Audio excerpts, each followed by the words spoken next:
انداز دل برانا، ہر بات ہر ادا تھی ان کی پیمبرانہ۔ اپنوں سے تو محبت کرتے ہیں سبھی، لیکن تھا دشمنوں سے ان کا انداز مشفقانہ۔ اپنوں سے تو محبت کرتے ہیں سبھی، لیکن تھا دشمنوں سے ان کا انداز مشفقانہ۔ رب نے کہا عہد کو سونا بنا کے دے دوں، کر دوں عرب کو سارے تیرے لیے خزانہ۔ کردار فاضلانہ، انداز دل برانہ، ہر بات ہر ادا تھی ان کی پیمبرانہ۔ ترجیح آخرت کو دنیا پہ دی نبی نے، فرمایا چند روزہ یہ زندگی فسانہ۔ ترجیح آخرت کو دنیا پہ دی نبی نے، فرمایا چند روزہ یہ زندگی فسانہ۔ قدموں تلے تھی دنیا لیکن دعا کیا رب، مسکین جہاں میں رکھنا مسکین ہی اٹھانا۔ کردار فاضلانہ، انداز دل برانہ، ہر بات ہر ادا تھی ان کی پیمبرانہ۔ آب و کھجور پر ہی اکثر کیا گزارا، 2 ماہ تک نہ دیکھا آل نبی نے دانا۔ آب و کھجور پر ہی اکثر کیا گزارا، 2 ماہ تک نہ دیکھا آل نبی نے دانا۔ اے طائر تصور آ دیکھ گھر نبی کا، وہ خانہ نبوت خانہ مسافرانہ۔ کردار فاضلانہ، انداز دل برانہ، ہر بات ہر ادا تھی ان کی پیمبرانہ۔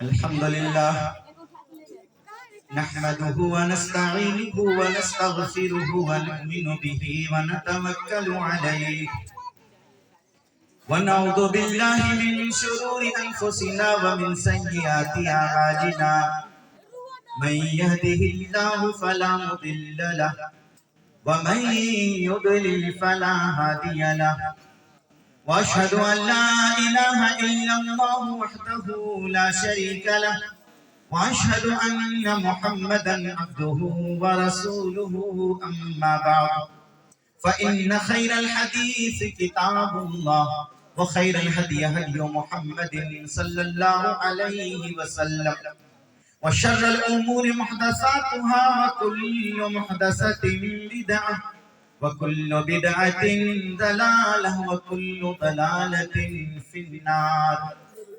فقد قال الله تعالى في القرآن المجيد أعوذ بالله من الشيطان الرجيم بسم الله الرحمن الرحيم قل للمؤمنات يغضضن من أبصارهن ويحفظن فروجهن ولا يبدين زينتهن إلا ما ظهر منها رب اشرح لي صدري ويسر لي أمري واحلل عقدة من لساني يفقهوا قولي سبحانك لا علم لنا إلا ما علمتنا إنك أنت العليم الحكيم رب زدنی علما ورزقنی فہما۔ محترم حاضرین، پردہ نشی خواتین، ساری تعریف حمد و ثنا برائی و کبریائی اس اللہ کے لیے لائق و زیبا ہے جو ساری کائنات کا اکیلا اور تنہا مالک و مولا ہے۔ درود و سلام اللہ کے سب نبیوں پر، تمام رسولوں پر، ان سب کی آل پر، ازواج پر، ان سب کی امتیوں پر، خاص کر بے حد و حساب و لا تعداد درود و سلام حضرت محمد مصطفیٰ صلی اللہ علیہ وسلم پر، ان کی بھی آل پر، ازواج پر، ان کی تمام موحد امتی پر۔ جیسا کہ میرے موضوع کا اعلان بھی ہو چکا ہے، اس معاشرے میں دو طرح کے اصناف، دو صنفیں اس معاشرے میں رہتے ہیں۔ ایک صنف مرد کہلاتے ہیں، دوسری صنف عورتیں۔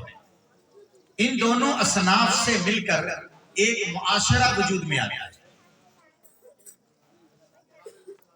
مذہب اسلام مرد و زن کے مساوات کا قائل تو نہیں ہے، یہ لازم نہیں ہے کہ ہر شعبے میں مرد و زن کو مساوی درجہ دیا جائے، برابری کا حق دیا جائے۔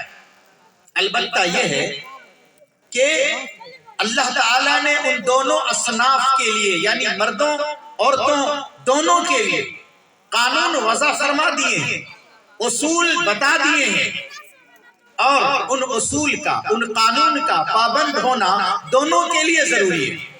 یہ اور بات کہ مساوات کی رٹ لگانے والے مذہب اسلام کی چھاؤں میں اگر آ جائیں تو مذہب اسلام نے مرد و زن کو اس فیلڈ میں آزاد کیا ہے کہ کوئی اپنے کردار و عمل سے کسی پر سبقت لے جائے۔ کبھی کبھی ایسا ہوتا ہے مساوات کے گنگانے والوں، کبھی کبھی ایسا بھی ہوتا ہے کہ بعض معاملات میں عورتیں مردوں پر سبقت لے جاتی ہیں، آگے بڑھ جاتی ہیں۔ تم مساوات کی رٹ لگا رہے ہو، یہاں عورتوں کو اسلام نے آگے بڑھا دیا ہے، کئی فیلڈ میں، کئی مقام اختیارات دیے۔ عورتیں اگر چاہیں تو مردوں سے آگے بڑھ جائیں، مساوات کیا چیز ہے؟ عورتیں اگر چاہیں تو مردوں پر سبقت لے جائیں۔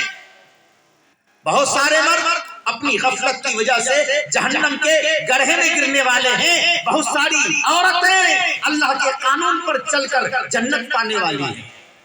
بہت سارے مرد حضرات اپنی عادتوں، بری خصلتوں کی وجہ سے رذیل اور ذلیل ہو کر رہتے ہیں، جبکہ اسی معاشرے کی بے شمار خواتین پردہ نشی ہو کر باوقار عزت دارانہ زندگی گزارتی ہیں۔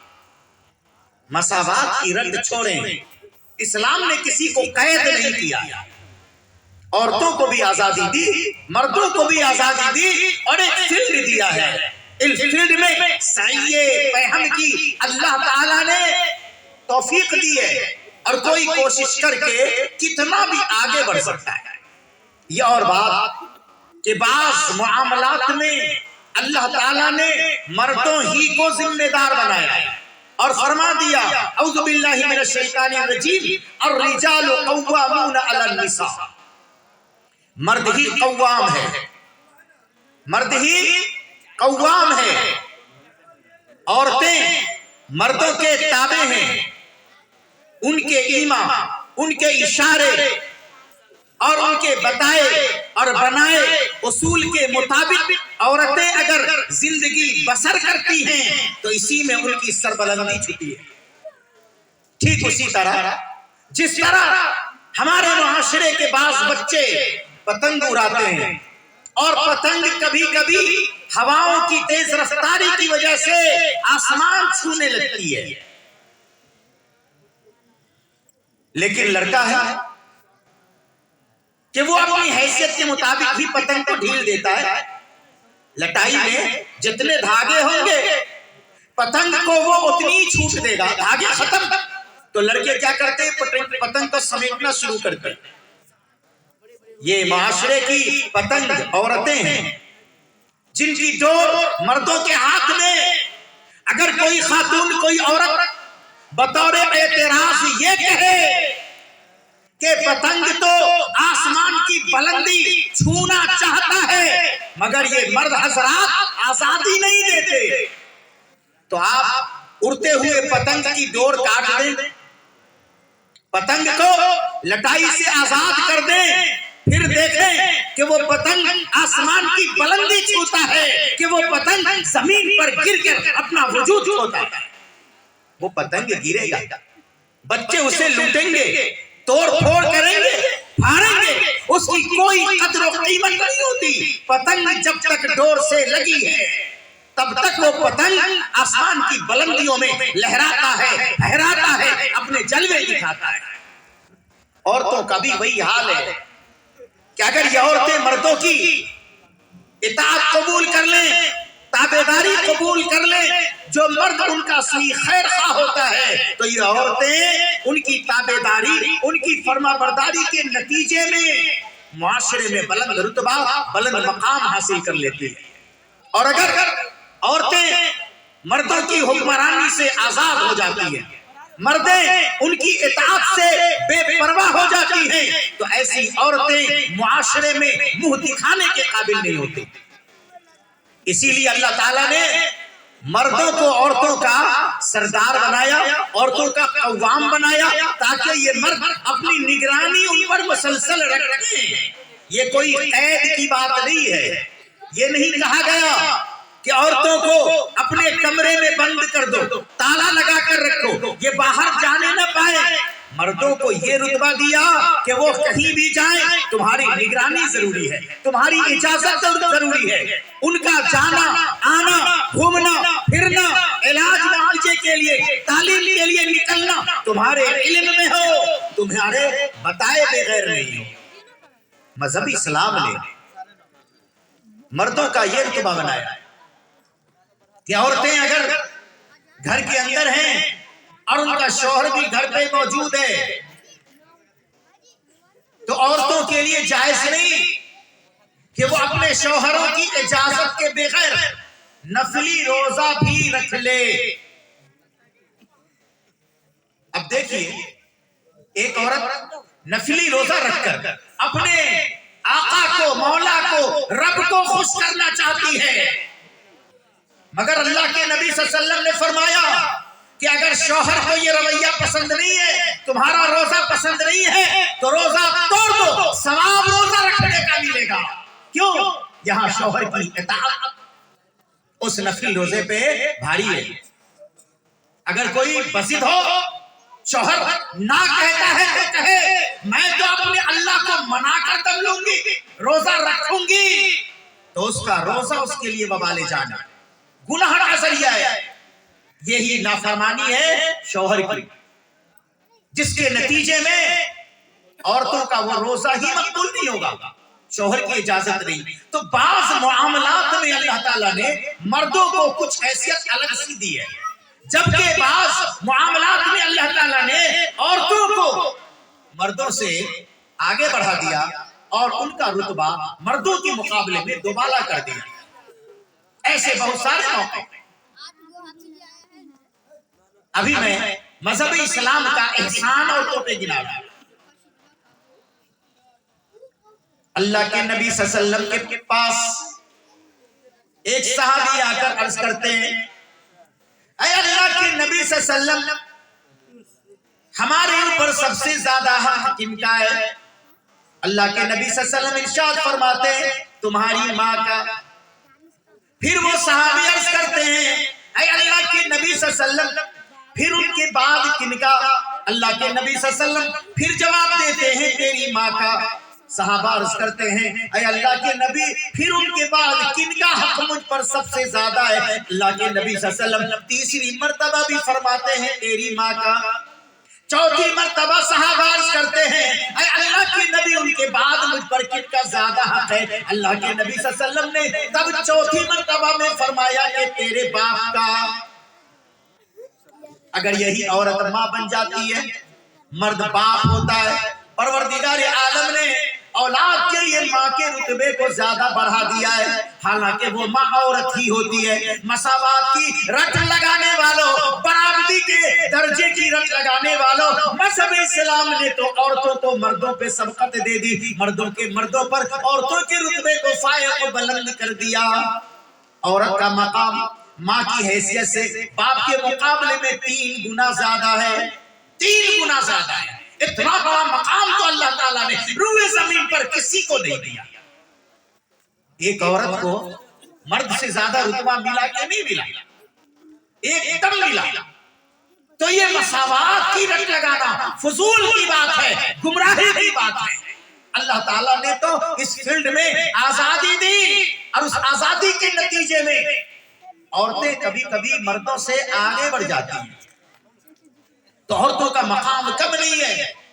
وہی عورتیں، یہ وہی عورتیں کہ زمانہ اسلام کے ظہور سے پہلے جن کی پیدائش کو معیوب سمجھا جاتا تھا، جن کو زندہ قبرستان میں لے کر زندہ درگور کر دیا جاتا تھا، جن کو کوئی ماں باپ پالنا پوسنا روا نہیں سمجھتا تھا، جب عورتیں لڑکیاں بچی پیدا ہوتی، ماں باپ ان کو اپنے ہاتھوں سے دفنا دیا کرتے تھے۔ آج وہی اسلام ان عورتوں کو وہ مقام دیتا ہے کہ وہ جی سکتی ہیں، آزادانہ زندگی گزار سکتی ہیں، معاشرے میں عزت پا سکتی ہیں، وہ تعلیم حاصل کر سکتی ہیں، وہ ڈاکٹر بھی بن سکتی ہیں، وہ انجینئر بھی بن سکتی ہیں۔ پروردگار عالم نے مذہب اسلام کے ذریعے سے عورتوں کو بلند اور اونچا رتبہ عنایت فرما دیا۔ ان عورتوں کے اوپر پروردگار عالم نے عزت کا تاج عطا کر دیا، قاری مذلت سے نکالا، ذلت کے گڑھے سے نکالا، اور عزت کے آسمان پہ عورتوں کو بٹھا دیا، تاکہ یہ عورتیں مذہب اسلام اور کے ذریعے سے ملنے والے اللہ کے احسانات کو یاد کریں۔ ان کے اوپر پروردگار عالم کا کتنا احسان و کرم ہے، یہ عورتیں اس بات کو یاد کریں اور اپنے پروردگار عالم کے احکام کو تسلیم کریں، اور روئے زمین پر خوشگوار زندگی گزارنے میں مشغول ہو جائیں۔ جس مذہب نے ان عورتوں کو وہ عزت، وہ وقار عطا کیا ہے، وہ مذہب ان عورتوں سے چاہتا ہے، بس اتنا چاہتا ہے کہ یہ عورتیں پھر اپنے ہاتھوں اپنی عزت کو پامال نہ کر لیں۔ مذہب اسلام بس یہی چاہتا ہے کہ یہ عورتیں عزت و وقار کے لیے خود بھی کوشش کریں اور قربانیاں دیں۔ مذہب اسلام یہ چاہتا ہے کہ یہ خواتین اپنی عزت باقی رکھنے کے لیے اپنے سر سے دوپٹے نہ اتاریں۔ یہ مذہب اسلام یہی چاہتا ہے کہ یہ عورتیں اختلاط مرد و زن کا کہیں پر شکار نہ ہو۔ اسلام بس یہ چاہتا ہے کہ یہ عورتیں باپ کی نگرانی میں رہے، شوہر کی نگہبانی میں رہے۔ مذہب اسلام یعنی قرآن سورہ نور کی 31ویں آیت پروردگار عالم فرماتے ہیں اعوذ باللہ من الشیطان الرجیم بسم اللہ الرحمن الرحیم قل للمؤمنات یغضضن من ابصارہن۔ اے نبی آپ ایمان والی عورتوں سے کہہ دیجئے کہ اپنی نظر جھکا کر رکھا کریں، اپنی نگاہوں کو پست رکھا کریں۔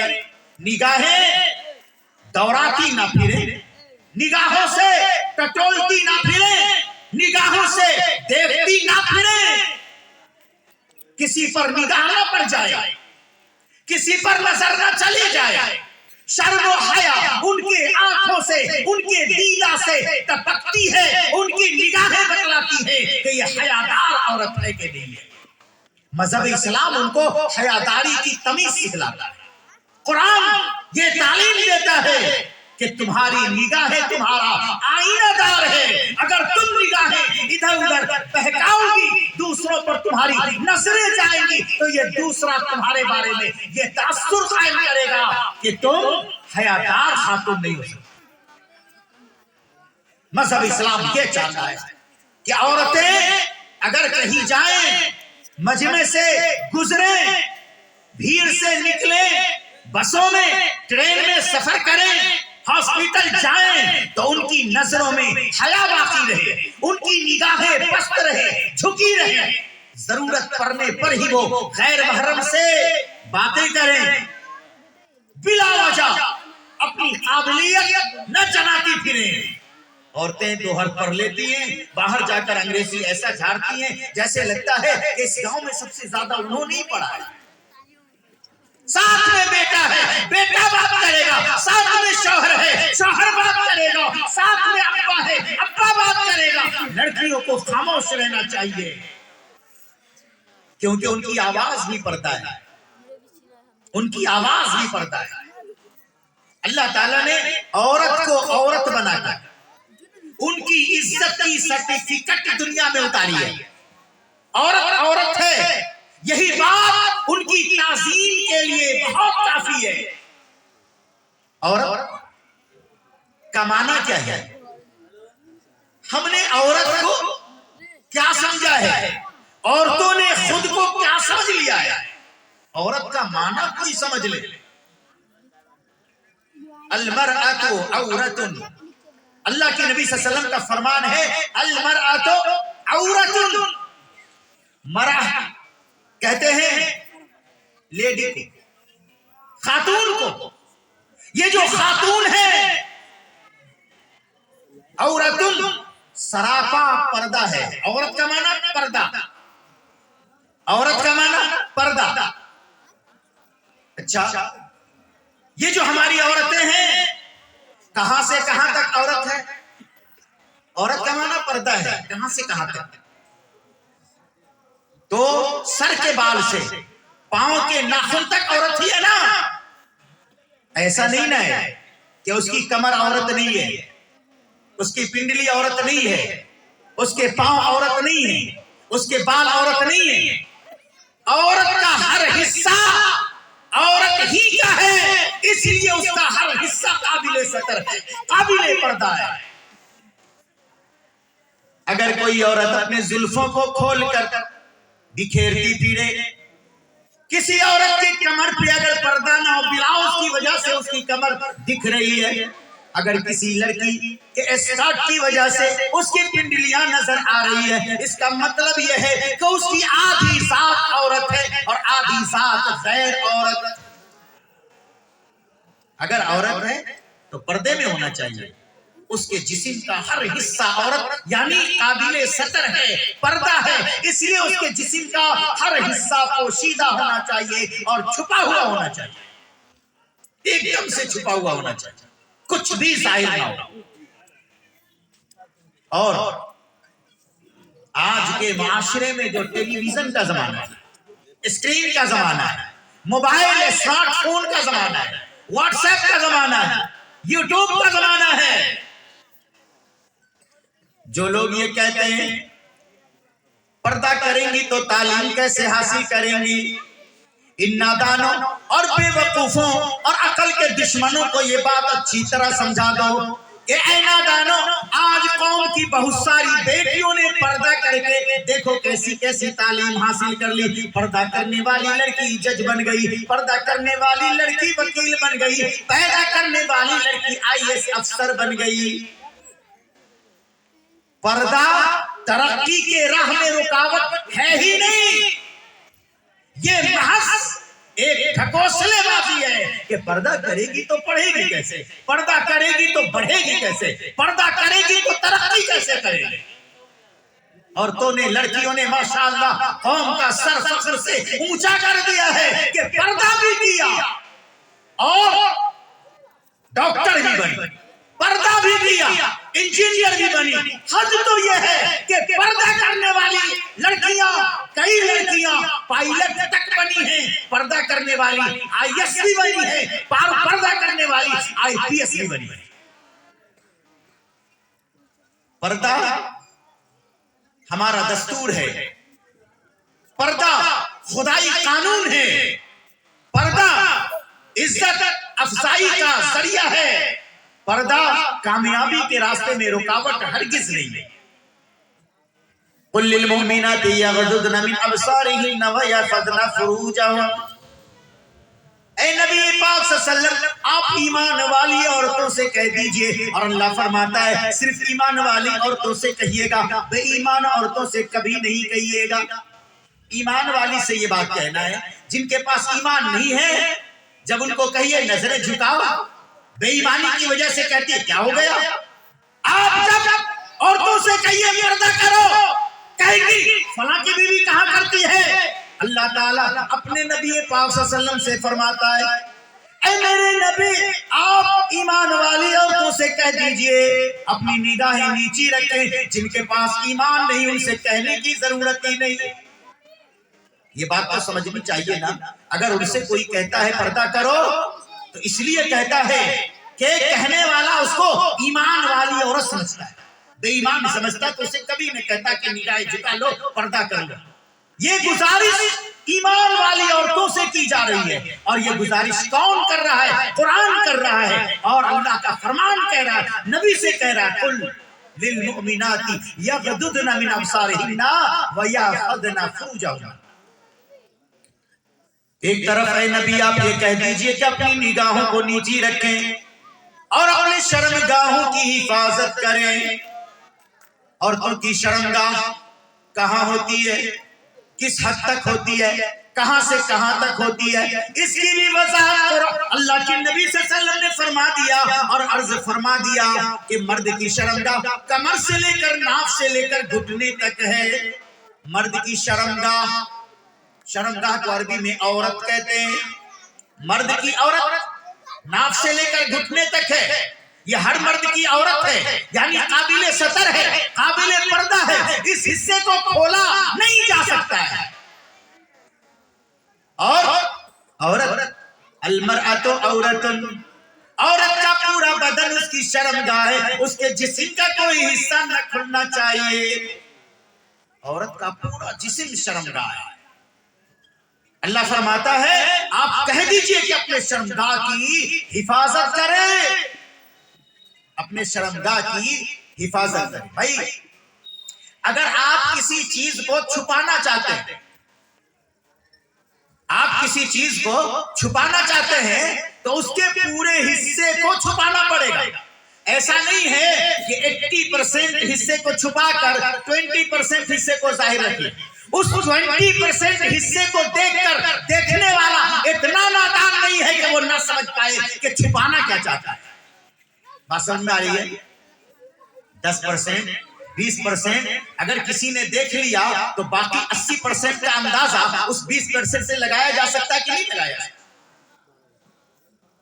تو عورت سراپا پردہ ہے، اس کا 1% حصہ بھی نہیں کھلنا چاہیے، اگر کھلا تو اس سے باقی چھپے ہوئے حصے کا اندازہ لگانے والا لگا لیتا ہے۔ وَيَحْفَظْنَ فُرُوجَهُنَّ وَلَا يُبْدِينَ زِينَتَهُنَّ، اور اے نبی پاک صلی اللہ علیہ وسلم آپ عورتوں سے کہہ دیجئے کہ اپنی زینت کو ظاہر نہ ہونے دیں، اپنی آرائش اور زیبائش دکھاتی نہ پھریں، اپنی زینت کو ظاہر نہ ہونے دیں۔ اب یہ زینت کیا ہے؟ اللہ تعالیٰ نے مرد اور عورت کو خوبصورت بنایا ہے۔ مرد کے لیے زینت اختیار کرنا حرام، عورت کے لیے زینت اختیار کرنا جائز۔ کان جیسا ہے مرد کو ویسا ہی رکھنا ہے، ایک آنکھ سوراخ کر کے ایک دو بالی نہیں لٹکانی ہے۔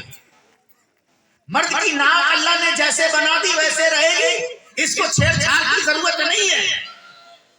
گلے میں ایک دو لاکٹ مرد کو ڈالنے کی ضرورت نہیں ہے، ہاتھوں میں چوڑی، بالے اور کنگن کی ضرورت مرد کو نہیں ہے، ہاتھوں میں مہندی، شادی میں کم سے کم چھوٹی انگلی میں مہندی، مردوں کو اس کی ضرورت نہیں ہے۔ مردوں کو زیبائش، آرائش، زینت، اس قسم کی زینت اختیار کرنے کی گنجائش اسلام نے نہیں چھوڑی، مگر عورتوں کو پوری چھوٹ دی ہے۔ شوہر کے لیے بناؤ سنگار اختیار کرو حکم دیا، شوہر کے لیے بناؤ سنگار اختیار کرو، تمہارے شوہر کو جون سی زینت پسند ہے وہ اختیار کرو، تمہارے شوہر کو جیسا لباس پسند ہے اس کے سامنے اس لباس میں جاؤ، تمہارے شوہر کو اگر مہندی کا رنگ پسند ہے تو مہندی لگا کر جاؤ، تمہارے شوہر کو تمہارا کنگنا پسند ہے تو ہاتھوں میں کنگن ڈال کے جاؤ۔ زینت اختیار کرنے کی پوری اجازت اللہ تعالیٰ نے عورتوں کو دی کہ شوہر کے لیے زینت اختیار کرو، مگر یہ زینت وَلَا يُبْدِينَ زِينَتَهُمْ، اپنی زینت کو کسی غیر مرد کے آگے ظاہر نہ ہونے دیں، إِلَّا مَا ظَهَرَ مِنْهَا۔ اب یہی پر ایک باریک پوائنٹ کی بات ہے جس کو بہت سارے علماء بھی شاید نہیں سمجھتے، اور ایک بڑے چینل سے ایک بہت بڑے دائی نے چھوٹی سی غلطی کی جس کا خمیازہ یہ ہے کہ نقاب پوش عورتیں چہرے کا پردہ نہیں کرتی، ہاتھوں کا پردہ نہیں کرتی۔ الا ما ظہر منہا، مگر زینت کا جو حصہ از خود ظاہر ہو جائے، ظہرہ فعل لازم ہے متعدی نہیں ہے، ظہرہ فعل لازم ہے خود سے دکھ جانا، خود سے ظاہر ہو جانا یہ الگ بات ہے، اور ظاہر کرنا یہ متعدی ہے، قصدن کھولنا دکھانا ظاہر کرنا یہ حرام ہے، بلکہ خود سے کوئی زینت دکھ گئی بلا قصد و ارادہ تو اللہ کہتا ہے معاف ہے، کوئی بات نہیں۔ بعض لوگوں نے اس کا ترجمہ ہی کر دیا سوائے چہرے اور ہتھیلی کے پورا بدن پردہ ہے، کہاں سے لیا ہے سوائے چہرے اور ہتھیلی کے، کہاں سے آ گیا؟ بات زینت کی چل رہی ہے، ہاتھ کی نہیں، بات زینت کی چل رہی ہے، جسم کی نہیں۔ تو جو زینت عورتوں نے اختیار کیا ہے، جو پاسے پاؤں میں پہنا ہے، جو کنگن ہاتھ میں پہنا ہے، جو زیورات کان میں ناک میں پہنے ہیں، اللہ فرماتا ہے ان زینتوں کو ظاہر نہ ہونے دے، الا ما ظہرا، مگر غیر ارادی طور پر کوئی زینت ظاہر ہو گئی جھٹکے میں تو حرج کی بات نہیں ہے۔ رکشہ پر چڑھتے ہوئے پاؤں بیچاری خاتون نے اٹھایا اور پاؤں کا کنگن کھل گئے، دکھ گئے، گناہ نہیں ہوگا۔ اسی طریقے سے بازار میں بھیڑ میں ہاتھ اوپر کرنے کی وجہ سے ڈھیلے نقاب کے آستین اوپر چلے گئے اور ہاتھ میں جو زیور پہنا تھا وہ دکھ گیا، چوڑی دکھ گئی، کوئی حرج کی بات نہیں۔ خود سے اگر دکھ گئی، خود سے زینت کھل گئی، ظاہر ہو گئی تو کوئی حرج نہیں ہے، مگر قصدن کھول کے چلنا یہ جائز نہیں ہے، یہ بالکل حرام ہونا جائز ہے۔ زینت عورتیں اختیار کریں، بناؤ سنگار کریں، مگر اللہ تعالیٰ فرماتا ہے نامحرم غیر محرم کے سامنے اس کا کھولنا ظاہر کرنا جائز نہیں ہے۔ عورتیں الگ سے پوچھیں گی مولانا نندوسی کے پاس بھی نہیں، دیور کے پاس بھی نہیں، اتنا سا تو ہونا چاہیے۔ اللہ کے نبی صلی اللہ علیہ وسلم فرماتے ہیں الحم موت، یہ جو دیور کی باتیں ہیں یہ دیور ہی تو اصل موت ہے عورت کے لیے، دیور ہی عورت کے لیے موت ہے۔ جتنا ایک آدمی موت سے گھبراتا ہے، ہماری عورتوں کو اپنے دیوروں سے پردہ کرنے کی ضرورت ہے، گھبرانے کی ضرورت ہے، کیونکہ دیور اور بھابھی کے بیچ کا رشتہ اتنا نازک ہوتا ہے کہ باہر کا کوئی آدمی شک بھی نہیں کرے گا۔ ہر وقت گھر میں آنا جانا دیور کا ہی ہوتا ہے، دیور اپنے بھائی کے سب سے زیادہ قریب ہوتا ہے، اگر شیطان کوئی سازش کر لے دونوں کو بدنام کرنے کی تو کوئی بچا نہیں سکتا۔ اس لیے اللہ کے نبی صلی اللہ علیہ وسلم فرماتے ہیں کہ دیور موت ہے، پردہ اس سے بھی ضروری ہے۔ نندوئی، نند کا شوہر، یہ سب خطرے کی گھنٹیاں ہیں، پردہ لازم ہے۔ صرف شوہر کے پاس، باپ کے پاس، سسر کے پاس، بیٹوں کے پاس چند رشتے کو اللہ تعالیٰ نے جو محرم قرار دیا ہے، یا وہ لڑکا جو کم سینی کی وجہ سے عورت کے پردے کی باتوں سے واقف ہی نہیں ہے، یا وہ عورتیں جو آپ جیسی ہیں ایسے عورتوں سے، ایسے بچوں سے، ایسے لوگوں سے پردہ ضروری نہیں. اس کا مطلب کیا ہے؟ چہرہ کھلا ہوا ہے، کوئی بات نہیں ہے. لیکن باقی تمام لوگوں سے ہاتھ کا بھی پردہ ہے، چہرے کا بھی پردہ ہے. اور بعض لوگوں نے، بعض خواتین نے کئی پروگرام میں مجھ سے باضابطہ سوال کیا ہے کہ بعض علماء کہتے ہیں کہ چہرہ کھولا جا سکتا ہے. ہم نے کہا یہ علماء کہہ سکتے ہیں، خدا نے نہیں کہا. یہ عالم بعض وجوہات کی بنیاد پر غلطی کا شکار ہو سکتے ہیں، مگر رب کے کلام میں یہ غلطی نہیں ہے کہ عورتیں چہرہ کھولیں تو کوئی حرج نہیں. چہرہ پورے جسم کا، پورے بدن کی اصل کتاب ہے. اصل کتاب چہرہ ہی ہے. انسان یعنی عورت، خاص طور سے عورتوں کے وجود کی خوبصورتی کا تعین چہرہ ہی تو کرتا ہے. عورت کتنی خوبصورت ہے چہرہ ہی سے تو پتا چلتا ہے. کتنی گوری ہے، کتنی صاف ستھری ہے، کتنی خوبصورت ہے، یہ سب چہرہ ہی تو بتاتا ہے. اور جب اسی کا پردہ نہیں تو پردہ کس بات کا ہے؟ جب چہرہ ہی کا پردہ نہیں تو پردہ کس بات کا ہے؟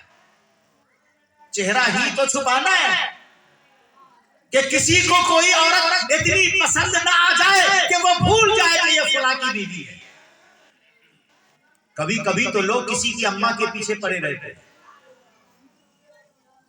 دیوانگی کی یہ حد ہے، وہ نگاہوں میں اتنی جچ جاتی ہے کہ اس کا دیوانہ ہو جاتا ہے. 4-4 5-5 بچوں کی مائیں عاشق کے ساتھ فرار. کیا ہے؟ یہ چہروں کی بے ہنگمی کی وجہ سے. لہذا چہرے کا پردہ بھی لازم ہے، واجب ہے، فرض ہے اور ضروری ہے. غیر محرم سے چہرے کا پردہ بھی. بیچ میں اللہ تعالیٰ نے محرم لوگوں کا ذکر کیا اور فرمایا ان سے پردہ نہیں ہے.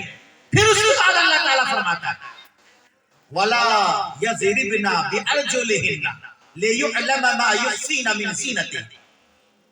اور جب زمین پر چلیں تو پاؤں کو جھٹک پٹک کرنا چلیں تاکہ انہوں نے جو زینت ساری کے اندر، شلوار کے اندر جو کر رکھی ہے پاؤں میں، اس کی جھنکار لوگوں کو سنائی دے.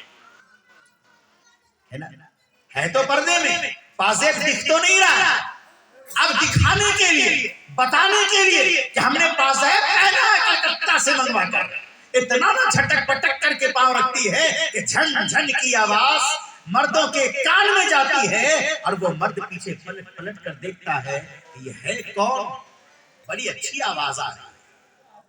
یہ قرآن نے کہہ دیا کہ اگر پاؤں میں آپ نے زیور پہن لیا ہے جس میں جھنکار ہو سکتی ہے تو خبردار اس کی جھنکار کی آواز کوئی نہ سنے.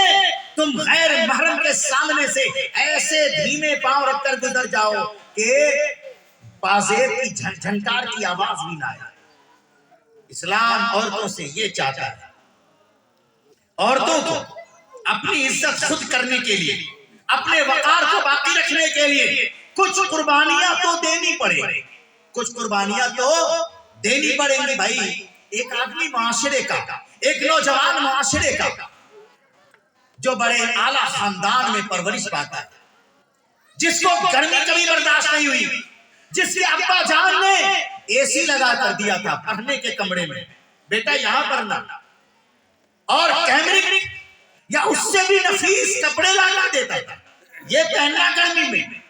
مگر وہی بیٹا وکیل بنتا ہے، جج بنتا ہے تو مئی جون میں کوٹ پہن کر جاتا ہے. کیوں؟ اپنی عزت، اپنے وقار کو خود اسے سنبھالنا ہے.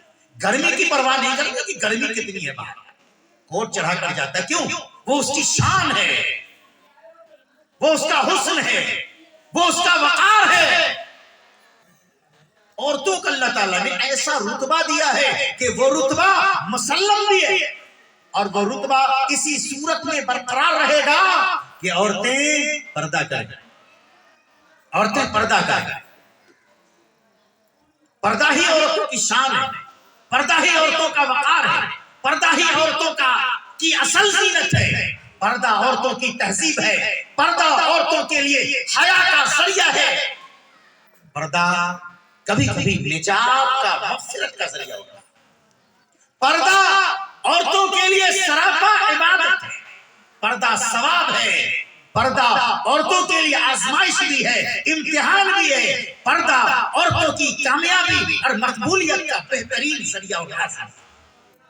اگر عورتیں پردہ کرتی ہے تو اچھا معاشرہ ان کا شیدائی ہو جاتا ہے، شیدائی ہو جاتا ہے، اپنی دعاؤں میں یاد رکھتا ہے، اچھے دوستوں کے سامنے ان کا ذکر خیر کرتا ہے۔ بھئی عورت ہو تو فلاں کی بیوی کے جیسے، عورت ہو تو فلاں کے بہن کے جیسے، عورت ہو تو فلاں کے بھابھی کی جیسے، عورت ہو تو فلاں کے امی کی جیسے۔ ہم نے کبھی بے پردہ نہیں دیکھا۔ اللہ تعالیٰ ایسا پردہ کرنے والی کے احترام میں اضافہ کر دیتا ہے، ان کی عزت و شان معاشرے میں یوں بڑھا دیتا ہے۔ عورتوں کو کیا چاہیے؟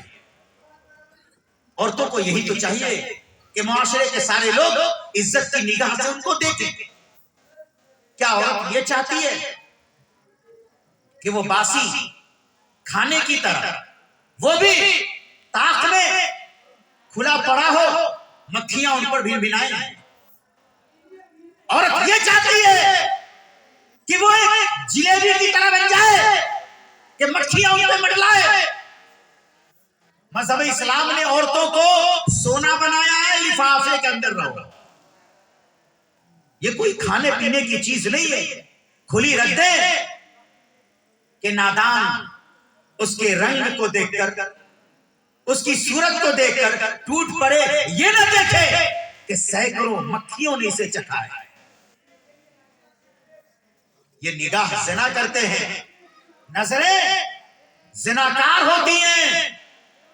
عورتوں سے زنا صرف ایک ذریعے سے نہیں کیا جاتا، یہ خلوت میں ہی زناکاری نہیں ہوتی ہے، کبھی کبھی جلوت میں آنکھوں سے بدترین قسم کی زناکاری سرزد ہوتی ہے۔ کیا کوئی چاہتا ہے کہ وہ اپنی زندگی میں ایسی حسین خوبصورت لڑکی کو اپنا پارٹنر، اپنی زندگی کا پارٹنر اور شریک حیات بنے، جن کے ساتھ سینکڑوں نہیں ہزاروں لوگوں نے آنکھوں سے زنا کیا؟ کوئی چاہتا ہے؟ آنکھوں سے زنا تو ہو گیا، اس کے ساتھ کھلی چلتی تھی نا، حسن دکھاتی تھی نا، زلفیں لہراتی تھی نا، بال کھول کر چلتی تھی نا، اسکرٹ پہنتی تھی نا۔ کتنوں نے ان کے ساتھ اپنی نظروں سے بدکاری کی ہے، اپنی نظروں سے زناکاری کی ہے، اور آپ ان کو چنتے ہیں۔ لہذا مردوں کو چاہیے ایسی بدکار لڑکیوں سے اجتناب کریں، پردہ دار لڑکیوں کو اپنا شریک حیات بنا کر اپنی زندگی کو بھی آخرت کو بھی کامیاب بنائیں۔ یہ دعوت دی گئی۔ آج تعلیم کے نام پر جو اوباشی شروع ہوئی ہے، جو فحاشی شروع ہوئی ہے، یہ فتنہ آج تک کا سب سے بڑا فتنہ ہے۔ پہلے زمانے کے لوگ کم پڑھے لکھے تھے مگر غیور تھے۔ آج سے 10 سال 20 سال پہلے چلے جائیے، داداؤں کے زمانے میں جائیے، پردادا کے زمانے میں جائیے، کتنے پڑھے لکھے تھے؟ پڑھے لکھے کم تھے مگر ان کی غیرت اتنی تھی کہ ان کی بیٹیوں پر غیر تو غیر اپنوں نے نگاہیں نہیں اٹھائی۔ کبھی سنا کہ آج سے 20-25 سال پہلے اس طریقے سے بھاگم بھاگ کا سلسلہ کبھی سنا؟ وہ بھاگ گئی، فلاں کے ساتھ بھاگ گئی، فلاں کے ساتھ فرار ہو گئی۔ آج تعلیم کے نام پر جو ہم نے لڑکیوں کو آزاد کر دیا ہے، تو یہ آزاد نہیں ہوئی بلکہ اسلام سے ہی آزاد ہو رہی ہے۔ اس تعلیم کو فتنہ نہ کہیں تو کیا کہیں؟ اس تعلیم کو فتنہ نہ کہیں تو کیا کہیں؟ گھر کا ماحول اسلامی نہیں، باہر کا ماحول فتنوں سے بڑا ہوا۔ آپ نے لڑکیوں کو باہر گھسیٹ کر بھگا دیا، پڑھنا ہوگا۔ اب وہ پڑھ رہی ہیں، بگڑ رہی ہیں اور بھاگ رہی ہیں۔ بھئی باہر جو پڑھائی ہوگی کالجوں کے احاطے میں جو پڑھائی ہوگی، اسکولوں میں جو پڑھائی ہوگی، اسی پر تو عمل کریں گے. وہاں یہی پڑھائی ہوگی، یہی پڑھائی ہوگی. ابھی ایک ویڈیو میں نے دیکھی، باپ غالباً چمپارن کا رہنے والا، 25,000 روپیہ مہینہ اپنی بیٹی کو IPS بننے کی تیاری کے لیے بھیجتا رہا. 25,000 روپیہ. اس کی لڑکی پٹنہ میں پڑھائی چھوڑ کر ریل بنا رہی، فیمس ہونے کے لیے، پیسے کمانے کے لیے.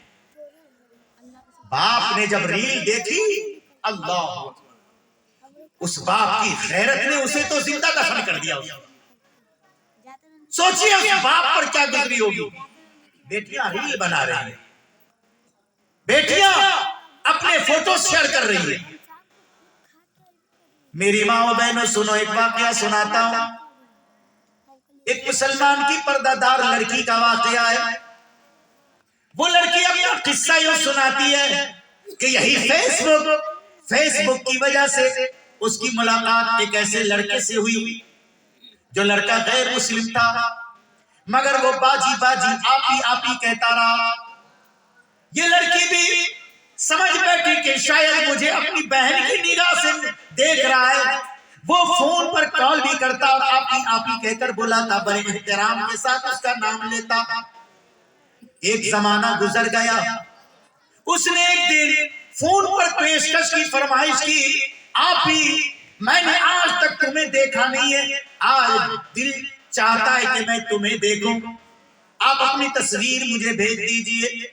لڑکی جھجک رہی ہے، اعلیٰ خاندان کی لڑکی ہے، پردہ دار گھرانے کی لڑکی ہے، عزت دار گھرانے کی لڑکی ہے. جھجک تو پیدا ہوتی ہے، مگر پھر دل کہتا ہے یہ میرا بھائی ہے، اس نے بہن کا رشتہ بنایا ہے. ایک بھائی سے کہاں کا حجاب و پردہ، چلو ایک تصویر ہی تو بیچارہ مانگ رہا ہے. اس لڑکی نے اپنی تصویر اس کے واٹس ایپ پر شیئر کر دی. تصویر شیئر کر دی. 2-3 دن تک پھر کوئی کال نہیں، کوئی بات نہیں. یہ لڑکی بھی پریشان، میرا بھائی گیا تو کہاں گیا. تصویر مانگنے کے بعد کیا ہوا، کئی دن کے بعد اس غیر مسلم لڑکے کا اس مسلمان لڑکی کے پاس فون آیا، اور اس کا رویہ آج پورے طور پر بدلا ہوا تھا. کہا کہ سنو، میں جو کہتا ہوں وہ کرو. اس نے کہا کہ تم اس لہجے میں مجھ سے بات کیوں کر رہے ہو. کہا سنو، میں چاہتا ہوں کہ تم مجھ سے آ کر ملو، تم مجھ سے آ کر ملو. کہا کہ دیکھو میں تمہاری بہن کا، چھوڑو جی کل تک تم میری بہن تھی جب تک میں نے تم کو نہیں دیکھا، اب دیکھنے کے بعد میرا دل تمہارے عشق میں ڈوب چکا ہے، میں تم سے محبت کرنے لگا. اس نے کہا پاگل مت بن، تو میرا بھائی ہے اور بھائی اپنی بہن سے محبت نہیں کرتا، وہ کہتا ہے کہ تو میری حقیقی بہن تو نہیں ہے. کہا سنو تم مجھ سے ملو ورنہ ابھی اپنے واٹس ایپ چیک کر لو. اللہ اکبر. وہ تصویر جو کل اس مسلم لڑکی نے اپنے غیر مسلم اس موبائل سے بنائے گئے رشتے کی بنیاد پر اس بھائی کو بھیجا تھا، وہی تصویر تھی. اسی تصویر کے اوپر کا حصہ اس کا سر اس تصویر میں اپنا تھا اور اس کا پورا جسم پیش کیا ہوا تھا. ننگی تصویر کاٹ کر اس کے سر سے جوڑ دیا گیا تھا اور اتنی صفائی کے ساتھ کہ لگتا تھا کہ وہی لڑکی ہے جس نے کبھی بے پردہ گھر سے باہر قدم نہیں ڈالا. اس کو ننگا کر دیا. لڑکی گھبرا گئی، پاگل ہو گئی، فون پر بولنے لگی یہ تم نے کیا کیا. کہا کہ بس چھوڑو مجھ سے ملو. اس نے فون کاٹ دیا، اس نے پھر فون کیا، اس نے پھر فون کاٹا، پھر اس نے کال کی کہ میں اس فوٹو کو وائرل کروں گا، تمہاری عزتیں نیلام کروں گا. وہ لڑکی اتنی گھبرائی کہ وہ تیار ہو گئی. ٹھیک ہے وائرل مت کرو، لوگ دیکھیں گے. میری تصویر کو ابا دیکھیں گے، وہ ابا جنہوں نے مجھ سے بہت پیار کیا ہے، میری تصویر کو بھیا دیکھیں گے، میری تصویر کو میرے رشتہ دار بھی دیکھیں گے. پلیز میری تصویر کو وائرل نہ کرنا، میں تم سے ملوں گی جہاں بولو. ایگریمنٹ ہو گیا ملنے تک. لیکن وہ لڑکی حیادار پاک باز گھرانے سے تھے. اس نے پھر ہمت جٹائی اور کہا اگر ایک بار ملوں تو میری عزت کو وہ ہمیشہ تار تار کرتا رہے گا، اس لیے مجھے یہاں پہ کوئی قدم اٹھانا پڑے گا. وہ لڑکی گھبرائی ہوئی وضو کر کے اپنے کمرے میں جاتی ہے، مصلی بچھاتی ہے اور اللہ کے سامنے گڑگڑاتی ہے، اے میرے مولا مجھے دنیا کی نگاہوں کے سامنے میں اس طرح سے ذلیل و رسوا نہ کر. اے اللہ اس ذلت سے پہلے مجھے موت دے دے، میری زندگی کا خاتمہ کر دے، مگر اس طریقے سے میری عزت کو داؤ پہ نہ لگنے دے. یہ دعا رو رو کر ہچکیاں باندھ کر دعا کر رہی تھی کہ اس کا بڑا بھائی اس کے کمرے میں داخل ہونے ہی والا تھا. اس نے ساری باتیں باہر کے دروازے سے سن لی. وہ داخل ہوا اور کہا میری بہنہ کو مصیبت کون سی آئی، کون سی ذلت کی بات میری بہن کر رہی ہے اور یہ آنکھوں میں آنسو کیوں ہے. اس وقت بہن بے قرار ہو گئی، اپنے پیارے بھائی سے لپٹ کر زاروں قطار رونے لگی اور اپنا واقعہ سنایا.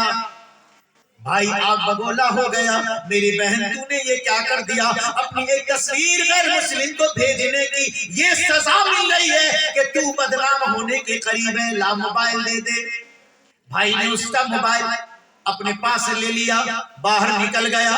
کئی گھنٹوں کے بعد شام میں اس کا بھائی واپس آیا اور اپنی بہن کو موبائل دیا. کہا میری پیاری بہنہ میں نے تمہارے موبائل کا سم نکال لیا ہے، کل ہی بازار سے دوسرا سم لا کر دوں گا جسے تم اپنے موبائل میں لگا لینا اور نمبر چینج کر لینا. کہا بھیا ہوا کیا؟ کہا کہ جو بھی ہوا اچھا ہوا ہے. اب وہ لڑکا تمہیں کیا کسی اور کو اس طرح سے بہن بنا کر بلیک میل نہیں کرے گا. میں نے وہ کارروائی کی ہے اور کہا دیکھو بہنا آج میں نے سنبھال لیا، آئندہ رسوائی کا ایسا قدم کبھی نہ اٹھانا. یہ حالات ہے باہر کی دنیا کے، یہ حالات ہیں. اور اگر لڑکیاں آج باہر نہیں نکلتی ہیں تو باہر کے سارے لڑکے لڑکیوں کے کمرے میں داخل ہو جاتے ہیں. واٹس ایپ ہے نا، فیس بک کا ہے کے لیے باہر کے سارے لڑکے لڑکیوں کے کمرے میں گھسے ہوئے ہیں اور وہ دروازہ بند کر کے باہر کے تمام لڑکوں سے اپنے کمرے میں مل رہی ہے. یاد ہے حضرت مریم یاد کیجئے اس وقت، حضرت زکریا کو یاد کیجئے اس وقت. جب حضرت مریم پیدا ہوئی ان کی ماں نے جو نظر مانی تھی اس نظر کے مطابق اللہ کے گھر کی حفاظت کے لیے حضرت مریم کو وقف کر دیا گیا. حضرت مریم تھی تو لڑکی، ایک لڑکی بغیر مردوں کی نگرانی کے گھر کے باہر کیسے رہے؟ اس لیے حضرت زکریا جو ان کی ماموں یا بعض روایت کے مطابق ان کے خالو ہوتے ہیں، ان کو یہ ذمہ داری دی گئی کہ حضرت زکریا کی نگرانی کرتے رہنا. اور رجال قوامون علی النساء، عورتیں گھر کے باہر بغیر مردوں کی نگرانی کے نہیں رہ سکتی ہیں. حضرت مریم تو عورت تھی مگر ان کو گھر کے باہر رہنا تھا، اس لیے حضرت زکریا کی نگرانی ضروری تھی. حضرت زکریا جب حضرت مریم کے کمرے میں جاتے تو دیکھتے کہ بن موسم کا پھل وہاں پڑا ہوا ہے. آم کا موسم نہیں ہے مگر حضرت مریم کے کمرے میں آم ہے. سیب کا موسم نہیں ہے مگر حضرت مریم کے گھر میں سیب ہے. حضرت زکریا نے خاموشی اختیار نہیں کی بلکہ حضرت زکریا علیہ السلام نے مریم علیہ السلام سے سوال کیا انا لکی ھذا، اے میری پیاری بیٹی ذرا یہ تو جواب دے کہ تمہارے پاس یہ چیزیں کہاں سے آئی اور کیسے آ گئی. انا تھوڑا کڑک لہجہ، کہاں سے بتاؤ کہاں سے آیا. پیار سے نہیں پوچھا، تلخ لہجے میں پوچھا. جب میں نے تمہیں اسمارٹ فون دیا نہیں تو کہاں سے آیا؟ جب میں نے ریچارج نہیں کیا تھا، اتنے مہنگے ریچارج کون کر رہا ہے؟ جب تمہارا کوئی رشتہ دار پردیس میں نہیں ہے تو تو بات کس سے کر رہی ہے؟ حضرت زکریا نے حضرت مریم سے یہی تو پوچھا تھا، انا لک ھذا، میری پیاری بیٹی یہ تو بتا کہ تمہارے پاس یہ پھل کون لے جاتا ہے، کون لے کے آتا ہے، یہ موبائل کون لے کے آیا، کس نے گفٹ کیا، اس میں ریچارج کون کرواتا ہے، رات میں میسج کس کو بھیجتی ہو، میسج کس کے ٹناٹن تمہارے موبائل پہ آتے ہیں، انا لک ھذا، یہ سب کہاں سے ہو رہا ہے؟ یہی سوال تو آج کی بیٹیوں سے کرنا چاہیے، ہر باپ کو، ہر بھائی کو۔ حضرت مریم نے جواب دیا کہ میرے خالق، ھذا من عند اللہ، یہ میرے مولا کی طرف سے ہے، میرے اللہ کی طرف سے ہے، یرزق من یشاء بغیر حساب، وہ مولا جسے جتنی چاہتا ہے روزیاں دیتا ہے نا۔ ثابت کیا نا حضرت مریم نے، ثابت کر بیٹی یہ آیا کہاں سے ہے۔ نیا نیا گفٹ لے کر بیٹیاں آ رہی ہیں، باپ خوش ہو رہا ہے کہ سہیلی نے دیا ہے، سہیلی ہے کہ سہیلا ہے، ذرا یہ بھی تو تحقیق کرنا ذمہ داری بنتی ہے۔ آج کوئی مطلب نہیں، اور ایک لڑکی کی وجہ سے پورا گاؤں بدنام ہوتا ہے، پورا گاؤں بدنام ہوتا ہے۔ ضرورت اس بات کی ہے کہ ایک معاشرہ تیار ہو اس کے لیے، افراد تیار ہو اس کے لیے، کمیٹیاں بنے اس کے لیے، بیٹیاں پڑھاؤ، بیٹیاں بچاؤ۔ یہ ایک نعرہ تو ہماری حکومت کا ہے، مگر میں اسے نعرہ نہیں سمجھتا، میں اسے چیلنج سمجھتا ہوں۔ ان لوگوں نے ایک چیلنج دیا ہے، دیکھتے ہیں کیسے پڑھاتے ہو اور کیسے بچاتے ہو۔ یو پی دیگر علاقوں کے حالات بتاتے ہیں کہ انہی نعرہ دینے والوں کے سمپرک کے لوگ ہیں، انہی کا جھنڈا اٹھانے والے زیادہ تر لڑکیوں کے ساتھ بدسلوکی کرتے ہیں، ان کا ریپ کرتے ہیں، وہی لوگ ہیں۔ تو بیٹیاں پڑھاؤ، بیٹیاں بچاؤ وہ نعرہ نہیں ہے، ایک چیلنج ہے، پڑھاؤ دیکھتے ہیں کیسے پڑھاتا ہے، بچاؤ دیکھتے ہیں کیسے بچاتا ہے۔ لہذا پڑھانے کے لیے جب بیٹیوں کو اسکول اور کالج میں بھیجا گیا تو انہیں وہاں سے اچک لیا گیا، ان کی آبرو داؤ پہ لگائی گئی، ان کے ساتھ بدسلوکیاں کی گئی۔ تو ہمیں واقعی میں پڑھانا ہے اور بیٹیوں کو بچانا ہے، ایسی پڑھائی نہیں جن سے ان کا مقدر خراب ہو، جن سے ان کی زندگیاں خراب ہو، جن سے ان کی زندگیاں تباہ و برباد ہو جائے۔ ہمیں پڑھانا ہے اس طرح جس طرح اللہ اور اس کے رسول نے بتایا۔ اللہ کے نبی صلی اللہ علیہ وسلم ارشاد فرماتے ہیں کہ جس کے پاس 2 بیٹیاں ہوں اور ان بیٹیوں کی وہ تربیت کرتا ہو، پرورش کرتا ہو، پڑھاتا ہو، لکھاتا ہو، ادب سکھاتا ہو، اسلامی طور طریقے سکھاتا ہو، اور جب وہ جوان ہو جائے تو اس کی شادی کر دیتا ہو، جنت میں میرے ساتھ وہ اس طرح سے ہوگا۔ 2 انگلیوں کو اٹھا کر اللہ کے نبی صلی اللہ علیہ وسلم نے عرض فرمایا کہ میں اور وہ جنت میں اس طرح ہوں گے، یعنی میری جنت کے بغل میں اس آدمی کی جنت ہوگی۔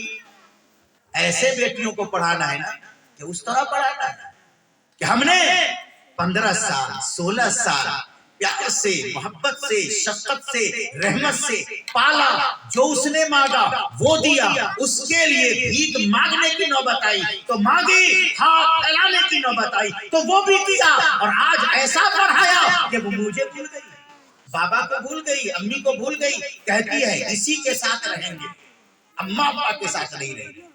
ایسی پڑھائی کا کیا فائدہ ہے؟ ہم تو وہ پڑھائی پڑھائیں کہ جب ہم اپنے انتخاب جو ہم داماد کا انتخاب کرتے ہیں، لڑکے کا انتخاب کرتے ہیں، باپ جو کرتا ہے اپنا انتخاب، بیٹی تمہارے لیے اس سے اچھا شوہر نہیں ہوگا۔ باپ ایک رشتہ کھوجنے میں برا ہو جاتا ہے، پاؤں کی جوتیاں گر جاتی ہیں۔ بیٹی لاڈلی، میری بیٹی کم نہیں ہے، میں نے بہت پڑھایا، بہت جتن کیا اس کے لیے، ایسے ویسے لڑکے سے تو اس کی شادی نہیں کروں گا، 10 دن لیٹ سے، 1 سال بعد سے، بابا رشتہ تلاش دے، ایک ہیرا تراش کر نکال دے۔ میری پیاری بیٹی، میں نے تمہارے لیے تمہارے من کے مطابق شوہر چنا ہے، تمہیں اسی کے ساتھ زندگی گزارنا ہے بیٹی تیار. جس شوہر کو بابا نے پسند کیا ہے جب اس کے ساتھ اس کی رخصتی ہوتی ہے تو آنکھوں میں آنسو, بابا کے گلے لگ کر وہ لڑکی روتی ہے. کاش یہ نوبت زندگی میں نہ آتی کہ جس بابا نے کلیجے سے لگا کر پالا پوسا ہے اس کو چھوڑ کر کسی اور کے گھر جانا پڑتا. بیٹی ایسی ہو کہ جب آپ کسی کے ساتھ جانے کو کہے تو بار بار اس کا ہاتھ چھوڑا کر وہ آپ کے گلے سے لپٹ جائے. تعلیم ایسی دو, ایسی تعلیم نہ دو کہ وہ آپ بلانا چاہے پھر بھی آپ کو چھوڑ کر بھاگے, آپ کو تھوک کر بھاگے, آپ کو چھوڑ کر دوسرے کے ساتھ فرار ہو جائے. دونوں تعلیم میں فرق سمجھ میں آتا ہے نا. ایک وہ تربیت ہے, ایک وہ تعلیم ہے کہ آپ کسی کے ساتھ بھیجنا چاہیں کہ بیٹی زندگی اسی کے ساتھ گزارنی ہے تو وہ آنکھیں اشکبار کر لیں, روتی پھرے, آپ کے گلے لگ جائے. اور ایک وہ تعلیم ہے کہ آپ بچانا چاہیں تو آپ کو چھوڑ کر اس کے ساتھ بھاگ جائے. آپ کون سی تعلیم چنیں گے, کون سی تربیت دینا چاہتے ہیں؟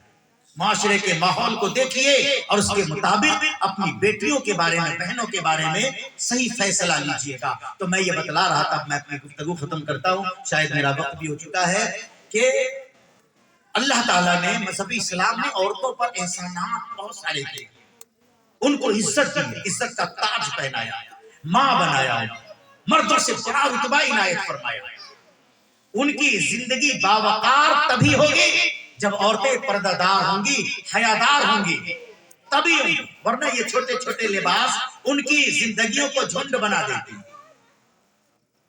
کمی لباس کی تن پر عجیب لگتی ہے, کمی لباس کی تن پر عجیب لگتی ہے, امیر باپ کی بیٹی غریب لگتی ہے.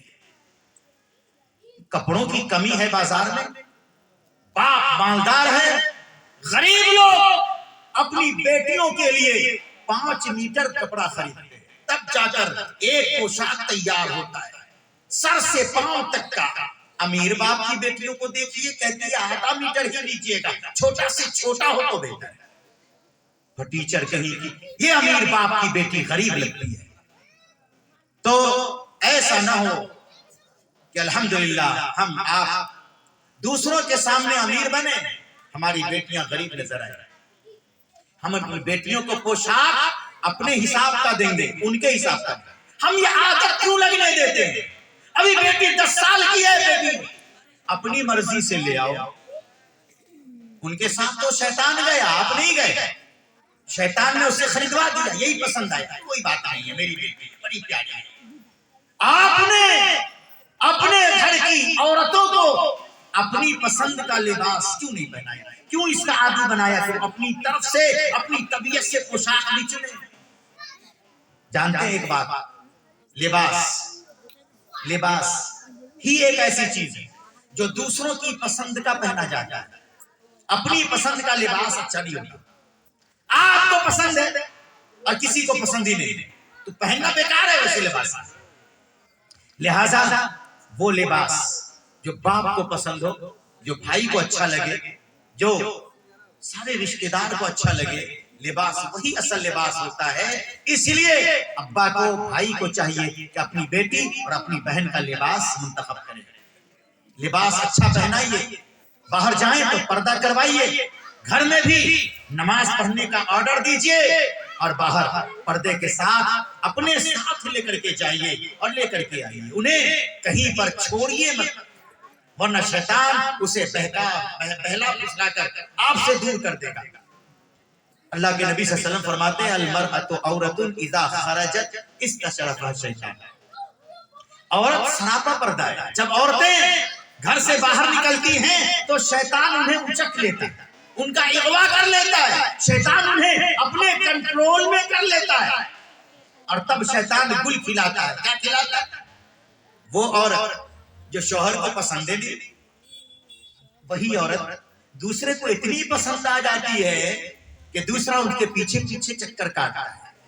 یہ شیطان کا کرشمہ ہے. کیا بات ہے, گھر میں اس کی عزت نہیں, شوہر اسے پسند نہیں کرتا, کالی کلوٹی ہے, آنکھ ٹیڑھی ہے, ہونٹ موٹا ہے, مگر وہی عورت جب باہر نکلتی ہے تو 10 لوگ اسے بڑا اچھا کہتے ہیں. کیوں؟ دوسروں کے سامنے اسٹائل جو مارتی ہے، دوسروں کو اچھا لگتا ہے، یہ شیطان کی کوشش ہے۔ اس لیے اپنی عورتوں کو شیطان کے ہاتھوں اغوا نہ ہونے دیں۔ ایک اور حدیث میں پیش کر دوں اور اپنی بات ختم کروں۔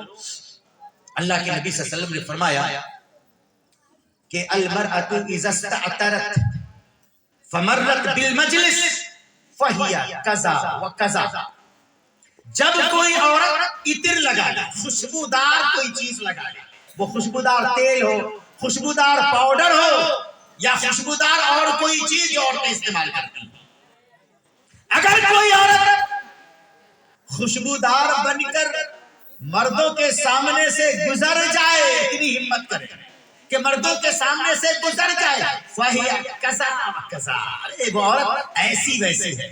کیا کہا اللہ کے نبی صلی اللہ علیہ وسلم نے؟ وہ عورت ایسی ویسی ہے، یعنی حیادار نہیں ہے، باوقار نہیں ہے، عزت دار نہیں ہے، ایسی ویسی ہے، آوارہ عورت ہے، بدکار عورت ہے، زناکار عورت ہے۔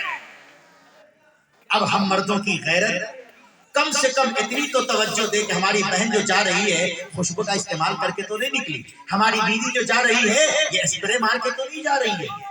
یہ ذمہ داری کس کی ہے؟ مردوں کی۔ الرجال قوامون علی النساء، اس فریضے کو ہم انجام دیں، انشاءاللہ ہماری عورتیں معاشرے کی وہ باوقار شخصیت بنیں گی کہ معاشرہ عش عش کرے گا اور ان کے دم پہ ناچے گا۔ اور ایک بات سن لیجئے کہ عورت معاشرے کو جیسا بنانا چاہے گی بنا دے گی، جیسا بنانا چاہے گی عورت بنا دے گی۔ یہ ہنر عورتوں کو مردوں سے زیادہ آتا ہے، جیسا چاہے گی ویسا کر دیں۔ ان کے پاس ٹرک ہے، ان کے پاس جادو ہے اس بات کا۔ ایک کالج کا واقعہ میں نے پڑھا تھا، ایک لڑکا اپنے مونچھ پہ بڑا ناز کرتا ہے، بڑی بڑی خوبصورت مونچھ رکھی ہوا تھا، مونچھ پر بڑا ناز۔ ساتھی کہتے تھے یار تم مونچھ کٹوا سکتے ہو کبھی؟ وہ کہتا یار 1,00,000 روپے بھی کوئی دے تو میں مونچھ نہ کٹواؤں، اتنا اس کو مونچھ پسند۔ ایک لڑکی نے ذمہ لیا اگر تم کہہ دو نا تو میں 1 دن میں اس کی مونچھ مڑوا دوں۔ لڑکیوں نے کہا کہ ہو ہی نہیں سکتا یار، وہ اپنے مونچھ کو مڑوا ہی نہیں سکتا، کہا کہ بس 1 دن کی مہلت لے۔ چنانچہ وہ لڑکا مونچھ پر تاؤ پھرتا ہوا کالج کے احاطے میں داخل ہوا، وہ لڑکی فرنٹ سے آگیا مسکراتے ہوئے، ہائے کہتے ہوئے۔ لڑکے نے سمجھا کہ اچھا راستہ دے رہی ہے، تو بڑی اچھی بات ہے، کالج کی سب سے خوبصورت لڑکی نے راستہ دے دیا، اب کیا ہے۔ دوسرے دن وہ لڑکی ملی، آپ تو بڑے اچھے ہیں مگر آپ کی مونچھ اچھی نہیں لگتی، اگر اسے مڑوا لیتے تو میں آپ کی ہو جاتا۔ اتنا ہی تو کہا تھا کہ آج اس نے کالج کی چھٹی بھی کی تھی اور پہلی فرصت میں مونچھ مڑوا کے آ بھی گئی۔ یہ عورتیں مونچھ مڑوا بھی سکتی ہیں، مونچھ رکھوا بھی سکتی ہیں۔ جو عورتیں معاشرے میں اتنی پاورفل ہیں کہ مردوں کے مونچھ مڑوا سکتی ہے کہ اپنے شوہروں سے داڑھی نہیں رکھوا سکتی، کہ جن بنا داڑھی والوں کو اللہ کے نبی دیکھنا پسند نہیں کرتے، یہ ہجروں کی علامت ہے۔ عورتیں اگر چاہیں، یہ عورتیں تو داڑھیاں کٹواتی ہیں، ابھی نہیں اب جوان ہے داڑھی رکھ لیں گے، بوڑھے لگیں گے، نہیں نہیں ابھی نہیں کبھی نہیں۔ عورتیں اگر چاہ لیں کیا نہیں کر سکتی، اس لیے اپنی عورتوں کو قابو میں رکھیں، ان کی رہنمائی کیجئے، ان کی تربیت کیجئے، یہ قیمتی سرمایہ ہے ہمارے معاشرے کا، اگر ان کی نگہبانی کیجئے گا تو ہمیں یقین ہے کہ آپ کا معاشرہ سب کے معاشرے سے بہتر اور صالح معاشرہ بنے گا۔ اللہ تعالیٰ سے دعا ہے کہ رب العالمین ہم سارے مسلمانوں کو حسن عمل کی توفیق عطا فرمائے، آمین یا رب العالمین برحمتک یا ارحم الراحمین۔ السلام علیکم ورحمۃ اللہ وبرکاتہ۔